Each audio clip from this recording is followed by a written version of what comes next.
अस्सलामुअलैकुम व्यूअर्स। उम्मीद है आप सब खैरियत से होंगे। तो आज मैं आपको बताऊंगा कि किस तरह गोडाउन और स्टोर अजीजन इन्वेंट्री सिस्टम का ऑपरेट किया जाता है। गोडाउन और स्टोर में सबसे पहले आपने स्टोर पे ओपन करना है। स्टोर में आप जैसे ही ओपन करेंगे उसके बाद हमारा आ जाता है उसके नेम और डिस्क्रिप्शन। नेम और डिस्क्रिप्शन में हमारे आपने को स्टोर का जैसे अब आपने इधर नाम लिख दिया है, कोई भी स्टोर नंबर 1 है, उसके आपने डिस्क्रिप्शन दे दिया है, दिस इज टेस्टिंग स्टोर। जिसके बाद अब आपने कर देना है सेव पे क्लिक।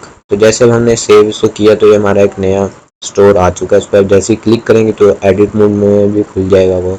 इधर से आपने अपडेट करना है तो इसको आप अपडेट भी कर सकते हैं। जैसे हमने एक डॉट लगा दिया तो इधर एक डॉट लग गया है। उसके बाद हमारा आ जाता है गोडाउन।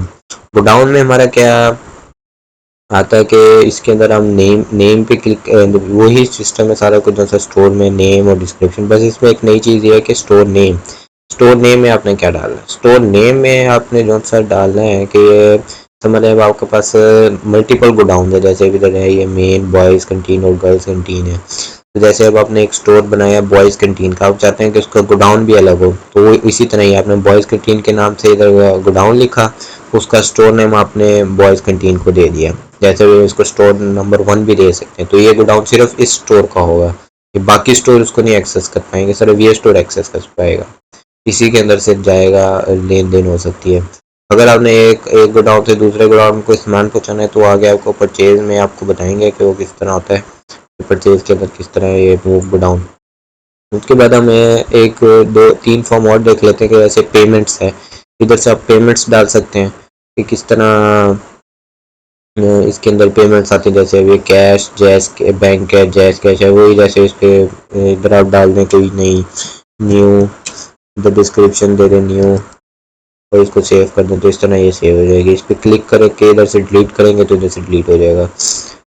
उसके बाद हमारा आ जाता है टैक्सेस। टैक्सेस ये जो से इसके अंदर कस्टम है क्या, जैसे जितने मर्जी टैक्स आप इसके अंदर एक सेल के अंदर लगाना चाहें या परचेज के अंदर लगाना चाहें तो इसके अंदर आप लगा सकते हैं। जैसे अब हम एक नया टैक्स डालते हैं, ए बी डला हुआ है, ABC डाल देते हैं टेस्ट। अब इसकी जो सी आप वैल्यू देना चाहेंगे वो कोई भी वैल्यू आप इसको दे सकते हैं। फिक्स्ड और फिक्स्ड यस और नो, इसमें क्या है। फिक्स्ड यस का मतलब ये है कि ये जो सी 5 ले रहा है इसको लेगा नंबर्स में, अमाउंट लेगा। अगर आप इसको नो करेंगे तो वो लेगा परसेंटेज में। मतलब जैसे हमारा हमने एक आइटम डाला था जिसकी प्राइस थी 150, जब इसको हम 5 करेंगे और इसको फिक्स्ड यस करेंगे तो टैक्स जब उसको सेल करेंगे, टैक्स जब वो इसको लगाएगा तो उसको करेगा 155। अब उसको अगर हम इसको परसेंटेज करेंगे यस करेंगे तो परसेंटेज इसको नो करेंगे और अगर हम 10 लिखें तो समझ लो उसकी 10% उसके अंदर ऐड करेगा तो वो तकरीबन बनेगी 165। इस तरह टैक्स डालता है। और इसको हम नो करेंगे तो इसके अंदर 10 प्लस कर देगा, समझ लो 150 के अंदर 160 कर देगा उसको।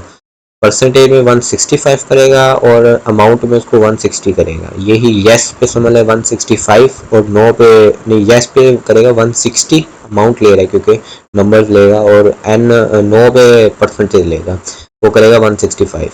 इसी तरह ही और शो का मतलब ये है कि आप इसको रिसीप्ट में शो कराना चाह रहे हैं कि नहीं चाह रहे। नो करेंगे तो शो नहीं होगा, उधर से काटेगा सही मगर शो नहीं होगा। तो इसको ज़्यादातर तो शो ही करें, यस ही करेंगे क्योंकि बाद में कस्टमर आके कहेगा कि ये किधर से कटे जा रहा है। ये अगर कुछ छोटे मोटे टैक्स हो, जैसे कोई भी अगर आप चाहते हैं कि टैक्स है जो छोटा मोटा है, ज़्यादा फ़र्क नहीं करता बिल में, तो वो इधर से आप डाल सकते हैं। तो उसके बाद हमारा आ जाता है डिस्काउंट। डिस्काउंट में भी बिल्कुल यही सेम प्रोसीजर है। इधर से आपने नेम लिखना है, इधर से हम दे देते हैं जैसे कोई भी सेल दे देते हैं, फ्राइडे सेल।